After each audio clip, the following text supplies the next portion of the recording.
Assalamualaikum warahmatullahi wabarakatuh. Pada video pembelajaran kali ini, saya akan membahas latihan soal yang sudah kalian kerjakan di minggu lalu tentang akuntansi dan kegiatan perusahaan. Baik, Ibu mulai dari soal yang pertama, yang bagian A. Satu dari kegiatan di bawah ini bukan merupakan kegiatan yang harus dicatat dalam akuntansi perusahaan. Jadi kalau bicara akuntansi dalam perusahaan itu, transaksi-transaksi yang dicatat dalam akuntansi itu adalah transaksi ekonomi, tentunya yang berdampak pada aspek keuangan atau ekonominya. Nah, di sini klasifikasinya biasanya adalah harta dan sumber pendanaan. Nah, seperti yang Ibu jelaskan di video pembelajaran sebelumnya, bahwa persamaan akuntansi itu diawali dari harta kekayaan yang bersumber dari sumber pendanaannya, atau setiap harta yang ada di dalam perusahaan itu ada sumber pendanaannya. Nah, harta ini misalnya seperti kas, itu termasuk harta. Apalagi pada saat awal pendirian sebuah perusahaan atau mendirikan usaha itu, biasanya modalnya itu dalam bentuk hartanya dalam bentuk kas. Nah, namun modal yang berbentuk kas ini kemudian digunakan untuk membeli aset-aset produktif, misalnya beli gedung atau beli toko, beli tanah, lalu beli kendaraan operasional, beli mesin, beli peralatan, beli perlengkapan, dan lain-lain ya. Nah, sumber pendanaannya dari mana? Bisa dari modal sendiri, bisa melalui hutang. Nah, kalau bicara modal sendiri atau modal pemilik, maka ini adalah sumber pendanaan dari internal perusahaan, dari dalam perusahaan. Tapi kalau bicaranya sumber pendanaannya dari hutang, maka itu sumber pendanaannya adalah dari eksternal perusahaan, dari pihak kreditur. Nah, dari transaksi di bawah ini, mana yang bukan merupakan kegiatan yang harus dicatat dalam akuntansi? Artinya yang tidak perlu dicatat dalam akuntansi. Tentunya yang tidak berhubungan atau yang tidak berpengaruh terhadap harta dan sumber pendanaan ini. Contoh di sini mengembalikan pinjaman bank. Kalau mengembalikan pinjaman bank berarti membayar hutang, melunasi hutang. Kalau melunasi hutang, maka dampaknya ya ke hutang. Melunasi hutang, hutangnya berkurang, tapi di sisi lain kasnya akan berkurang dari aspek harta. Artinya bukan yang A ya, karena yang A termasuk dalam transaksi akuntansi. Kemudian yang B, membayar tagihan telepon. Itu termasuk beban. Nah, beban ini kan secara tidak langsung dia akan mengurangi modal. Kenapa? Karena nanti kaitannya adalah ke laba atau rugi. Laba atau rugi itu akan menambah atau mengurangi modal. Ya, kalau misalkan ada keuntungan, maka itu akan menambah modal. Tapi kalau misalnya ada kerugian, maka itu akan mengurangi modal. Sekarang laba atau rugi itu tergantung dari beban-beban yang dikeluarkan oleh perusahaan atau biaya, dan juga ada penghasilan atau pendapatan yang diperoleh oleh perusahaan. Berarti kalau membayar tagihan telepon ini berarti ada biaya yang dikeluarkan. Nah, kalau biaya yang dikeluarkan, modalnya berarti secara tidak langsung akan berkurang. Dan dampaknya juga hartanya juga berkurang. Biasanya kalau membayar tagihan ya pakai uang kas kan. Berarti membayar tagihan telepon itu juga termasuk dalam transaksi akuntansi. Kemudian yang C, membeli peralatan kantor. Nah, peralatan kantor ini dia termasuk kategorinya sebagai aset produktif. Kalau aset produktif artinya dia termasuk dalam klasifikasi harta. Membeli peralatan kantor, ya hartanya nambah, tapi hartanya dalam bentuk peralatan. Di sisi lain hartanya juga berkurang. Yang berkurang apa? Kasnya. Nah, karena kas digunakan untuk membeli peralatan tadi.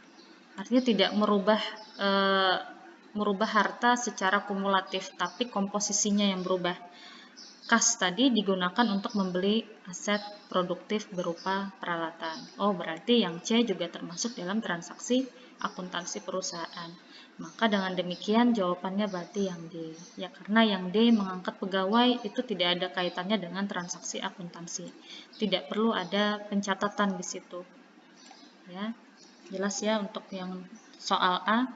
Kemudian yang B, Pencatatan dalam akuntansi dilakukan menurut apa? Nah, ini ada urutan jumlah, prioritas, dan pembukuan. Yang pasti akuntansi harus jelas timingnya, waktunya kapan terjadi. Jadi kalau misalnya ada transaksi kejadian selama 1 tahun, ya diurutkan dari Januari sampai dengan akhir Desember. Jadi berdasarkan urutan waktu, maka jawabannya adalah A. Karena akuntansi tergantung dari tanggal peristiwa atau transaksi ekonomi tadi. Kemudian yang C, salon kecantikan ini termasuk perusahaan apa? Jelas ya, salon dia menjual jasa. Nah, jasa, maka jawabannya adalah A. Kemudian yang D, soal D. Amir dan Ali sepakat untuk mendirikan perusahaan. Satu dari bentuk perusahaan ini tidak dapat didirikan oleh mereka. Amir dan Ali berarti bukan satu orang, melainkan 2 orang atau lebih dari 1 orang.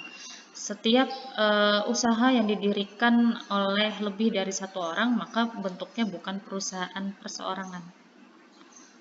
Contoh firma, CV, perseroan terbatas, ini adalah perusahaan yang didirikan oleh lebih dari 1 orang. Maka jawabannya adalah yang A. Karena Amir dan Ali tadi 2 orang, jadi satu dari bentuk perusahaan ini tidak dapat didirikan oleh mereka, yaitu perusahaan perseorangan, kecuali Amir sendiri yang bikin usahanya atau Ali-nya yang sendiri bikin usahanya. Maka bisa diklasifikasikan sebagai perusahaan perseorangan. Jadi jawabannya adalah yang A. Kemudian yang E. Hasil akhir kegiatan usaha yang diinginkan pemilik perusahaan adalah, tentunya hasil akhir adalah menghasilkan keuntungan atau laba, karena itu tujuan akhirnya. Baik, yang C. Lalu F. F ya. Satu dari transaksi perusahaan di bawah ini tidak dapat dikategorikan sebagai transaksi usaha. Nah, ini sama kayak tadi. Artinya yang dicatat dalam akuntansi. Cuman dari 4 ini yang tidak dapat dikategorikan sebagai transaksi usaha adalah kalau menjual barang dan jasa jelas. Kalau menjual barang jasa berarti ada pendapatan yang dihasilkan. Pendapatan yang dihasilkan, kasnya nambah, pendapatan nambah. Membayar gaji pegawai, ada biaya yang dikeluarkan, biayanya bertambah, kasnya berkurang, karena kas digunakan untuk membayar biaya gaji tadi. Kemudian membayar ongkos angkut, ini juga termasuk dalam transaksi usaha, karena membayar ongkos angkut ada biaya yang dikeluarkan dan ada kas yang dikeluarkan. Ya. Lalu yang D, menandatangani pinjaman dari bank. Nah, ini yang perlu digarisbawahi adalah menandatanganinya. Karena kalau istilah menandatangani itu tidak termasuk dalam transaksi akuntansi. Kecuali menerima pinjaman dari bank. Nah, kalau bahasanya menerima pinjaman dari bank, artinya ada dana yang masuk. Dana yang masuk, harta bertambah, hutangnya tapi juga bertambah. Jelas ya? Jadi ini menandatangani yang tidak bisa dikategorikan sebagai transaksi usaha. Berarti yang D jawabannya. Nih, menandatangani. Kemudian G. Anggaplah terdapat posisi keuangan seperti terlihat di bawah ini. Kas, gedung, kendaraan sama dengan hutang bank ditambah modal BNI. Ini rinciannya, ingat posisi sebelah kiri dari tanda sama dengan ini menunjukkan harta perusahaan, harta atau kekayaan. Sedangkan sebelah kanan, hutang dan modal ini termasuk sebagai sumber pembelanjaan atau sumber pendanaan. Maka kekayaan perusahaan tersebut berjumlah ya sebelah kiri ini. Kas, gedung, kendaraan itu termasuk dalam kekayaan perusahaan atau aset. Jadi 1.000 ditambah 10.000 ditambah 5.000. 16.000. Maka jawabannya adalah D. Nah, 16.000. Ingat kekayaan. Nah, ini aktiva sama dengan pasiva, harta kekayaan sama dengan modal plus hutang. Harta atau kekayaan ini sebelah kiri, ruas sebelah kirinya, kas, gedung, dan kendaraan tadi. Baik, kemudian yang nomor H, Dalam soal G tersebut, sumber pembelanjaan yang berasal dari pihak luar. Nah, ini tadi ada saya bahas nih di nomor pertama. Kalau sumber pendanaan ada internal, ada eksternal. Kalau internal ya berarti dari modal pemiliknya. Tapi kalau dari eksternal, sumbernya adalah dari pihak kreditur. Contohnya adalah dari pihak bank. Nah, kalau mengacu pada soal nomor G, ini sumber pembelanjaan yang berasal dari pihak luar adalah, kalian lihat yang di ruas kanannya, hutang atau modal. Tapi kalau modal tadi adalah internal, yang eksternal adalah hutang banknya. Maka sumber pembelanjaan yang berasal dari pihak luar adalah hutang bank senilai 12.000. Jawabannya C, nomor H. Nah, terus yang I, satu dari pembayaran-pembayaran berikut ini bukan merupakan beban usaha dari suatu perusahaan angkutan. Bukan merupakan beban usaha. Ini ada gaji kernet, perusahaan angkutan ya, jasa berarti. Kalau gaji kernet, ya ada. Membayar gaji kernet, itu termasuk beban usaha. Membayar retribusi terminal, itu juga beban usaha. Kemudian mengeluarkan biaya servis kendaraan, itu juga termasuk beban usahanya. Yang tidak termasuk adalah karcis bioskop, karena tidak nyambung antara bioskop dengan perusahaan angkutan ya. Jadi jawabannya adalah D. Nih, D. Lalu yang J.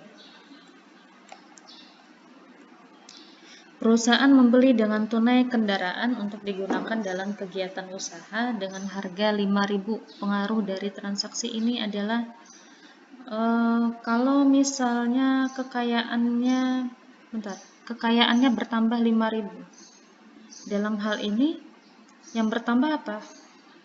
Kendaraannya, tapi kasnya berkurang. Artinya ya sama aja, tidak ada perubahan posisi kekayaan, tidak ada perubahan harta. Dalam hal ini kasnya berkurang 5.000, tapi kendaraan bertambah 5.000. Minus 5.000 dan plus 5.000 ya sama, 0. Tidak ada perubahan dari kekayaan. Kekayaan bertambah tapi dari sisi kendaraan. Cuman kekayaan yang satunya, yakni kasnya juga berkurang. Jadi kekayaan tetap tidak ada pengaruhnya. Kemudian yang B, modal berkurang 5.000. Karena ini berkaitan dengan transaksi yang berada di ruas kiri atau di bagian kekayaan, maka juga tidak ada dampaknya kepada modal. Bukan ya, karena kendaraan digunakan untuk kegiatan usaha, ya berarti untuk kegiatan operasional perusahaan. Maka klasifikasinya adalah harta. Dan penggunaan harta lainnya untuk membeli kendaraan ini juga menggunakan kas. Artinya tidak ada pengaruhnya dengan ruas kanan atau di sumber pendanaan. Maka modal juga tidak berpengaruh. Ya. Kemudian apa lagi nih? Sumber pembelanjaan bertambah 5.000. Ya juga enggak. Karena tadi yang berpengaruh hanya di bagian kekayaan atau harta. Artinya semuanya salah. Semuanya salah ya. Karena kas senilai 5.000 untuk membeli kendaraan, maka kekayaannya tidak akan berkurang, hanya merubah komposisi hartanya saja. Ya. Jadi kalau misalkan punya kas misalnya 6.000, terus beli kendaraan 5.000, ya kasnya berarti sisanya 1.000. 1.000 ditambah kendaraannya tadi 5.000 ya tetap 6.000. Artinya kekayaannya tidak berkurang, tapi hanya komposisi hartanya saja yang berubah. Yang sebelumnya hanya berupa kas, sekarang menjadi kas dan kendaraan. Itu aja. Jadi semua salah ya tadi pilihannya. Kemudian nomor K. Satu dari hal-hal yang disebutkan di bawah ini bukan merupakan kekayaan perusahaan. Ingat, kekayaan di ruas kiri. Kas termasuk. Peralatan, aset produktif ya berarti kekayaan, harta. Beban gaji masuk nggak? Bukan ya, karena dampaknya beban gaji ke modal. Secara tidak langsung akan mengurangi ke modal, biaya yang dikeluarkan. Mobil Mobil juga termasuk dalam kekayaan perusahaan. Ini kendaraan maksudnya, kendaraan operasional perusahaan. Maka itu klasifikasinya juga sebagai harta kekayaan. Jadi yang tidak termasuk harta atau kekayaan adalah beban gaji karena dampaknya ke modal. Nah, beban gaji mempengaruhi ke modal bukan ke kekayaan. Lanjut ke L. Yang L, satu dari aktiva yang disebutkan di bawah ini bukan merupakan aktiva produktif. Aktiva produktif. Kas, gedung, peralatan pabrik, semuanya sebenarnya berada dalam kolom aktiva atau berada dalam bagian harta atau kekayaan. Hanya saja aset utama atau harta utama itu namanya kas. Kas ini digunakan untuk membeli aset produktif. Nah, berarti selain kas, gedung, peralatan pabrik ini berarti termasuk aset produktif. Maka yang bukan merupakan aktiva produktif adalah kasnya. Kenapa? Karena kas adalah aset atau harta utama untuk membeli aset-aset produktif tadi. Jadi jawabannya adalah A. Kemudian M. Jika uang kas dalam perusahaan bertambah, sumbernya dapat berasal dari hal-hal yang disebutkan di bawah ini, kecuali apa? Penambahan modal. Kalau modal bertambah, dalam bentuk apa biasanya modal? Kas ya. Kas, penyertaan modal dalam bentuk kas, berarti hartanya nambah, modalnya juga nambah. Kemudian penambahan hutang. Misalnya pinjam uang di bank, bank ngasih 1 juta misalnya buat hutang. Artinya ada dana yang masuk, oh hartanya berarti nambah. Kasnya nambah 1 juta, di sisi lain hutangnya juga nambah 1 juta. Ya, artinya jika uang kas dalam perusahaan bertambah, sumbernya dapat berasal bisa dari penambahan hutang. Ini benar, penambahan modal iya, penambahan hutang juga iya. Kemudian penambahan aktiva produktif. Misalnya penambahan aktiva produktif ini membeli kendaraan misalnya. Nah, kalau membeli kendaraan, kendaraannya bertambah, di sisi lain kendaraan bertambah. Hanya saja membeli kendaraan menggunakan uang kas. Uang kasnya juga berkurang. Nah, artinya kalau terjadi penambahan aktiva produktif, pembelian aktiva produktif, maka itu akan menggunakan harta utama tadi atau kas. Berarti kalau ada penambahan aktiva produktif, kasnya malah akan berkurang, bukan bertambah. Sedangkan yang D, penambahan pendapatan jelas. Kalau ada penghasilan atau pendapatan, berarti kasnya juga nambah. Maka yang benar adalah di sini yang bukan sumbernya yang berasal dari hal-hal disebutkan di bawah ini. Jika uang kas bertambah, kecuali penambahan aktiva produktif. Karena penambahan aktiva produktif tadi dampaknya adalah justru akan mengurangi nilai kasnya, bukan menambah nilai kas. Ini penambahan modal akan kasnya bertambah, penambahan hutang kasnya bertambah, penambahan aset produktif kasnya berkurang, penambahan pendapatan kasnya bertambah. Baik, yang nomor N mana ya?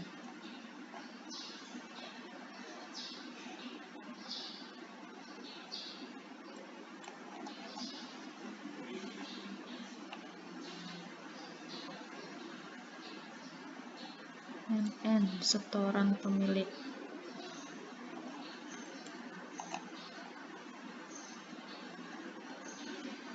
Oh ini, sorry, agak ke bawah.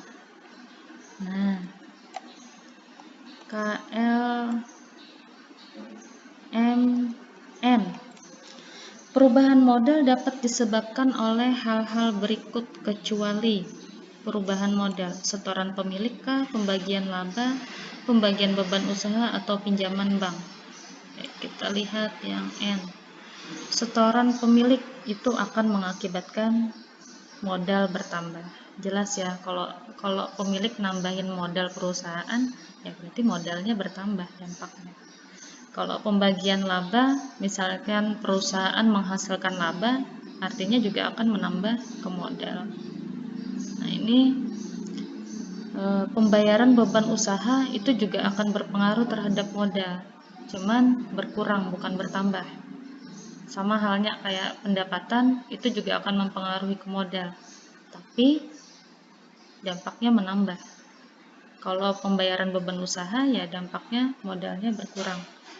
Kemudian untuk pinjaman bank, kalau perusahaan menambah hutangnya, ya hutangnya nambah, tapi modalnya tidak akan berpengaruh.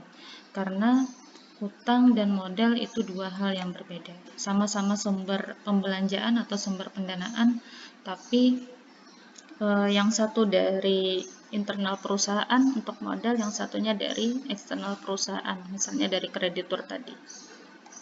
Berarti jelas ya untuk yang soal N itu juga jawabannya D. Pinjaman bank. Oke, perubahan modal dapat disebabkan oleh hal-hal berikut. Karena pinjaman bank tadi itu pengaruhnya adalah ke hutang bukan modal. Kemudian yang O, ini terakhir yang O. Untuk soal pilihan ganda, satu dari beberapa laporan di bawah ini tidak dapat dikategorikan sebagai laporan akuntansi. Nah, ini ada neraca, laporan laba rugi, SPT pajak, dan laporan absensi pegawai. Jelas ya, kalau dari laporan akuntansi artinya sumber untuk membuat laporan keuangan, maka di situ laporan absensi pegawai itu tidak ada dampaknya di sana. Karena ini hanya laporan administratif. Beda dengan neraca, laporan laba rugi, maka itu bersumber dari transaksi ekonomi perusahaan. Sebenarnya SPT ini juga nggak termasuk, cuman hanya saja nanti dampaknya beban pajak yang dibayar, dampaknya nanti ke laporan laba rugi. Jadi jawabannya adalah yang D.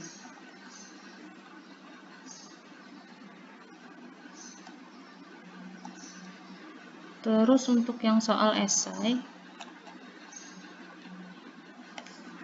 di bawah ini adalah kegiatan yang dilakukan oleh suatu perusahaan. Dari A sampai dengan I, kemudian diminta sebutkan apakah kegiatan-kegiatan tersebut di atas akan mempengaruhi laba perusahaan. Untuk setiap kegiatan, jawablah ya atau tidak. Nah, yang mempengaruhi laba perusahaan itu ada dua aspek, pendapatan dan biaya-biaya. Ini saya kasih tanda merah, pendapatan dan biaya-biaya yang dikeluarkan. Kalau misalnya berdampaknya atau pengaruhnya dari pendapatan dan biaya, maka itu berarti berdampaknya ke laba. Contoh yang A, pemilik menyetorkan modal. Kalau pemilik menyetorkan modal ya dampaknya ke modal. Dampak ke modal tidak ada pengaruhnya ke pendapatan dan biaya-biaya. Maka di sini kategorinya adalah tidak. Tidak ya, tidak mempengaruhi ke laba. Oke, kemudian yang B, perusahaan mengangkat pegawai. Ini juga tidak ada pengaruhnya baik ke modal ataupun pendapatan dan biaya-biaya. Kemudian yang C, perusahaan memperoleh pinjaman dari bank. Ini dampaknya ke hutang. Dampaknya ke hutang, bukan ke laba. Lalu yang D, perusahaan membeli kendaraan untuk mengangkut penumpang. Dampaknya adalah ke kemana? Pembelian kendaraan, ke harta ya, dampaknya ke harta. Lalu E, perusahaan membayar gaji pegawai, dampaknya ke yang E, membayar gaji pegawai, ke biaya ya. Kemudian F, perusahaan menerima uang yang ditarik dari penumpang. Nah, ini pendapatan nih, ke pendapatan, berarti ya. Kemudian G, perusahaan membayar ongkos servis kendaraan. Ini juga ke biaya, berarti juga akan berdampak ke laba. Sedangkan yang H, perusahaan mengangsur pinjaman kepada bank.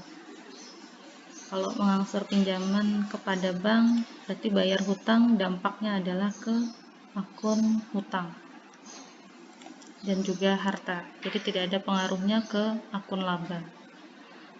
Lalu yang I, pemilik mengambil uang dari perusahaan untuk membayar uang kuliah anaknya. Ini kalau di akuntansi istilahnya priva, mengambil modal atau mengambil harta di situ untuk keperluan pribadi si pemilik, maka nanti dampaknya ke modal. Karena setiap priva yang diambil oleh si pemilik, dampaknya nanti akan mengurangi modalnya. Berarti bukan ke laba ya. Terus yang terakhir, pada tanggal 2 Januari, ini persamaan akuntansi, mendirikan sebuah perusahaan pengangkutan tanah.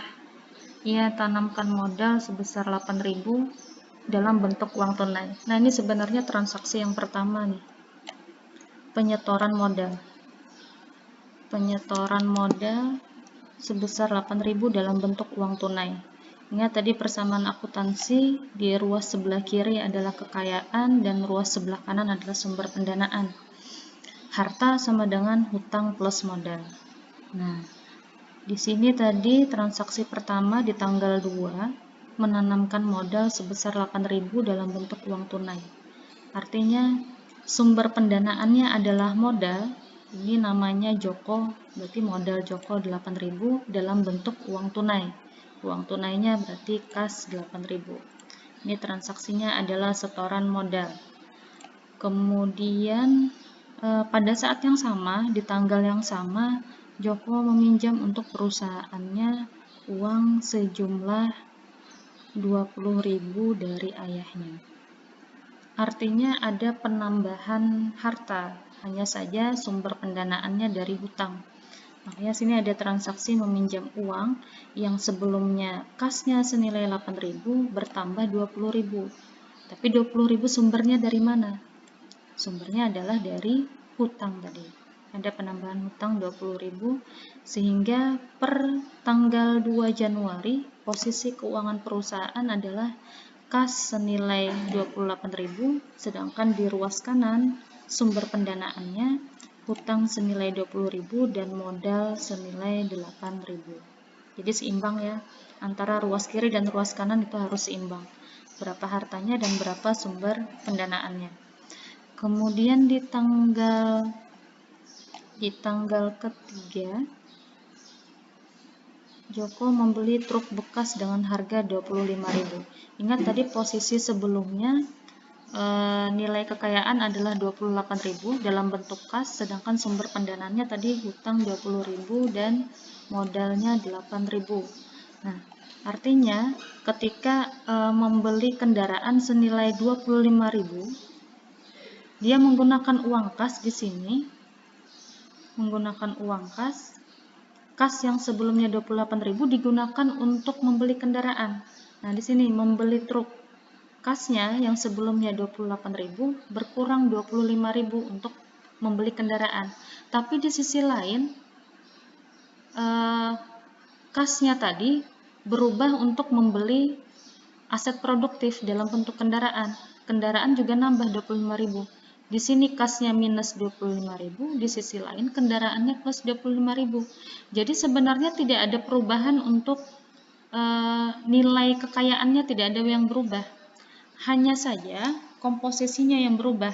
Yang sebelumnya hanya kas, sekarang berubah menjadi kas dan kendaraan. Sedangkan di sisi sebelah kanan ini tidak ada pengaruhnya juga. Karena dia membeli kendaraan, ya dampaknya adalah hanya kepada kekayaan saja, tidak berdampak pada sumber pendanaan. Beda kalau seandainya dia beli kendaraan dengan cara berhutang, nambah hutang lagi, nah baru berdampak nanti ke sumber pendanaan, tapi kasnya tidak ada pengaruh. Nah, sehingga untuk sementara setelah membeli truk, saldonya uang kas menjadi 3.000, yang tersisa adalah 3.000 dan kendaraan adalah senilai 25.000, 28.000. Nah, kemudian hutang dan modal Joko itu adalah senilai 28.000. Tidak ada perubahan. Ini juga seimbang. 3.000 ditambah 25.000 ya. 28.000, sebelah kanannya sumber pendanaan juga 28.000. Kemudian di hari yang sama di tanggal 3 menambah modalnya sebesar Rp2.000. Artinya ada harta yang bertambah. Kasnya nambah 2.000. Kemudian di sisi lain modalnya juga bertambah 2.000 karena dia menambah modal. Dengan demikian per tanggal 3 Januari kas yang sebelumnya 3.000 karena tadi ada penambahan modal sebesar 2.000 menjadi 5.000. Nilai kendaraan tetap senilai 25.000, sedangkan di ruas kanan hutangnya 20.000 dan modal jokoknya menjadi 8.000 ditambah 2.000 tadi adalah senilai 10.000. Sama, jadinya juga seimbang. Ruas sebelah kiri hartanya dalam bentuk kas dan kendaraan senilai totalnya 30.000, di ruas kanan sumber pendanaannya hutangnya 20.000, modalnya juga 10.000. Jadi juga sama, seimbang. Jadi prinsipnya di akuntansi, persamaan dasar akuntansi itu harus seimbang antara kekayaan dan sumber pendanaan. Nah, ini yang kadang sering ada kekeliruan, mungkin kurang teliti saja. Kayak di sini misalnya beli kendaraan, sini nambah, kok modalnya ditambah. Sebenarnya bukan, karena kendaraan dia aset produktif, maka pembayarannya adalah menggunakan aset utama atau harta utama yakni kas. Jadi tidak berdampak ke sini. Kecuali belinya ngutang. Nah, kalau ngutang nanti berdampaknya ke ruas kanan, sumber pendanaan. Baik, mungkin itu saja yang bisa Ibu jelaskan dalam video ini. Silakan nanti kalian pelajari, diulang lagi supaya lebih mantap pemahaman kalian tentang dasar akuntansinya. Karena ini kita belum masuk ke persamaan akuntansi, nanti pertemuan selanjutnya masuk kita ke persamaan akuntansi. Jangan lupa juga untuk tugas kelompoknya dikerjakan dengan baik ya, karena nanti pada saat deadline-nya akan kita presentasikan di classroom nanti, entah classroom atau nanti di grup telegram kita. Baik, terima kasih. Assalamualaikum warahmatullahi wabarakatuh.